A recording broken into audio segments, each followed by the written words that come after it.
We need to remember again, and I keep saying it, Boris Johnson nearly died just a few weeks before that. And this whole thing, I think, has got out of proportion. I'm not saying that rules weren't broken in terms of some of the other issues, but this particular cake issue, I think people have become... And he actually says, as far as I can see, he was ambushed with a cake, And this, yesterday in Prime Minister's Questions, it was very interesting how more MPs did come out and support the Prime Minister, whereas the previous week they kind of sat quietly. And I think maybe some of them, and some of the papers have been saying them, they went back to their constituencies.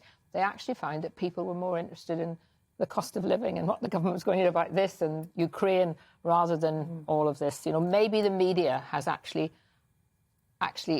underestimated or overestimated, really, the interest of the public. It's very difficult for the media. I mean, Eamon and I get this accusation a lot at the moment as well. Are we expected not to report that the Prime Minister could be interviewed under caution by the police? I can't think in my lifetime of something like that ever happening. And I think that's quite important. Although we need to remember that Tony Blair was also interviewed a couple of times under caution for, I think it was cash for... 2007, it was cash for questions. But I think, the skies are going dark, aren't they, with the chickens coming home to roost. And I think when this story first broke, and I did say on GBNews several months ago when we sat down here with the very first pictures coming out, I said, what you need is sunlight is the best disinfectant. There will be lots of parties. Downing Street is probably one of the most policed streets in the UK. We have CCTV footage everywhere. There will be lots of photos, lots of video footage. And as we said at the time, and it's all down there, several weeks ago, if you don't disclose everything, it's going to come dripping out, and that's what's happened. And also it's come back to bite him. And we've got a clip now of the Prime Minister trying to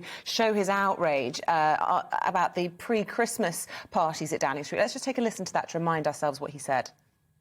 Mr. Speaker, may I begin by saying that I understand and share the anger up and down the country at seeing Number 10 staff seeming to make light of lockdown measures. And I can understand how infuriating it must be to think that the people who have been setting the rules have not been following the rules, Mr. Speaker, because I was also furious to see that clip. And, Mr. Speaker, I apologise unreservedly for the offence that it has caused up and down the country, and I apologise for the impression that it gives. And so are we underestimating what the British public think about this? Or do people think that there is a culture of cover-up and boozing at the very top of That is government? the problem. And all the speechwriters come out, and you hear Keir Starmer in his speech in Prime Minister's Question Time last week saying, the booze, we know how to do that, and we know how to pack a suitcase. So all these sort of gags which people come out with. You have to turn around. The British public are intelligent. You underestimate what they're going to try and do. But they also, and you'll get the same people, balance, and I see all the Twitter feeds and so on and so forth. People say, look, stop Boris bashing, because there are important issues. There are things such as Ukraine. There are things, serious issues like the economy. But we do need to get rid of this nonsense. You cannot turn around and set rules and yourself break those rules. Yeah, I think the public probably didn't quite or don't quite understand, or they think they do now understand, just how people were working all during the worst of the lockdown. There were literally dozens and dozens of people working in Downing Street. So they were mixing anyway, and having a drink at the end of the day or whatever. I'm sure that happened in other places as well. You're absolutely right.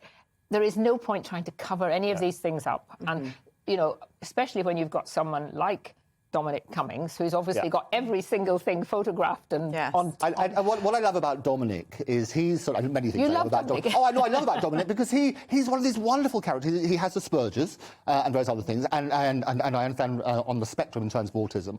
He's incredibly clever, and basically he is the master of spin, the sultan of spin, as we would say.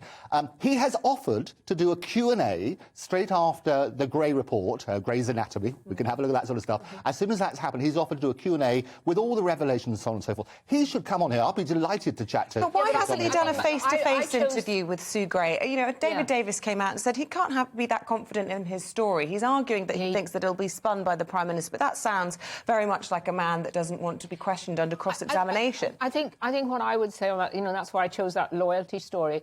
I mean, it does seem, and I think the public will pick this up, that there is, you know, they don't think politicians are particularly nice anyway, and there's an awful lot of back scratching but there seems to be no loyalty whatsoever. Now, I mean, of course, if someone actually breaks the law, well, he'll get a £50 fine, I think, or something. So it's all, you know, in the scale of things, it's ridiculous.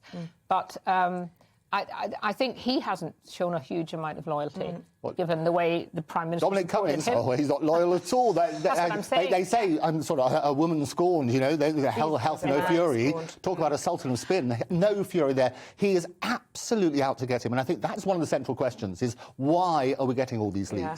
Who's leaking them? And it's the timing. In the same... I made this point beforehand about Matt Hancock. A minister recorded in his place, secure in Downing Street, on the 6th of May. It didn't come out until the end of June. Why did it come out then? Yeah.